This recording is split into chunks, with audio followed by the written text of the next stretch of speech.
All right, so it's finally finished, the whole setup. I'll walk you through it as we look at it here. All right, so on both sides, we have upright cable stacks, so I can do crosses, I can do lat pull downs. This swivels, so I can be side to side. I also have swivels on the bottom on both sides, and the lat pull down seat attaches there. I can take that swivel out to do lat pull downs. I have a storage rack system so I can add things. I've got kettlebells, multiple different sizes, and then 55, 45, 35, 25 pound plates. That is a 5 pound plate that goes with Jason's Technique bar.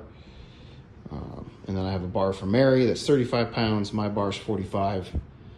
In the system, these arms here, this one and this one, both fold in to make more room. The pull-up bar detaches. And then those are safety arms, which also have quick disconnects. I can put them out here when I'm lifting. The bench, obviously. More kettlebells on this side, more storage, and then another plate stack over here. I also have an anchor for tying my battle rope. And then this is what's called a landmine. So you put your barbell into it, and then you can do different movements with that. I have a floor, so I can drop weights without damaging my floor, which works pretty well.